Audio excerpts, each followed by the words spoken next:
खुलुमबाय गोजोन फुंबिलिनि गासैबो बडलेण्ड बुब्लिनि अनसायगिरिफोरखौ बरायग्रोबाय।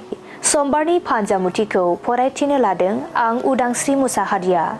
फानजामुथिनि गिबियाव दं मेष राशि। अनलायनायनि गेजेरजों नोंथांनि साना बारलांगोन, नखराव गोजोन फैगोन। बृष राशि। सोरजोंबा गोदान रादाय खानो हागोन, गोरोबलायनायनि मोजां सान। मिथुन राशि। गोसोआव हरखाब रागा सोमजिखांनो हागौ, गावनि बायदि खहा खालामफ्लांगोन। कर्क राशि। लामा दावबायनायनि थाखाय मोजां सान नङा, गिदिर खैफोदाव गोग्लैनो हागौ। सिंह राशि। गोसोनि थुलुंगाखांनायजों सिगां फारसे दावगालांनो हागोन, जिउनि हास्थायनाया आबुं जागोन। कन्या राशि।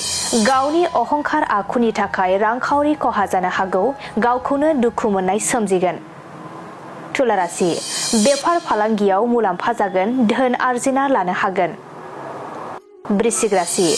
देहायाव सानाय सुनाय सोमजिनो हागौ, गोग्लैसोना थानो गोनां जागोन। धनु राशि। नखराव गोदान आलासि फैगोननि आसा दं, नखराव बयनिबो खुसि फैगोन।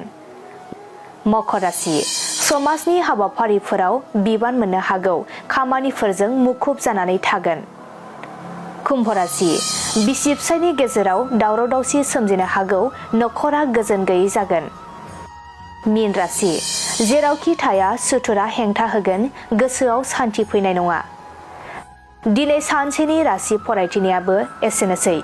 आसा खालामो नोंथांनि दिनैनि साना मोजाङै मोजां थांगोन, बेखौ बडलेण्ड बुब्लि नखरनिफ्राय मिजिंथिबाय।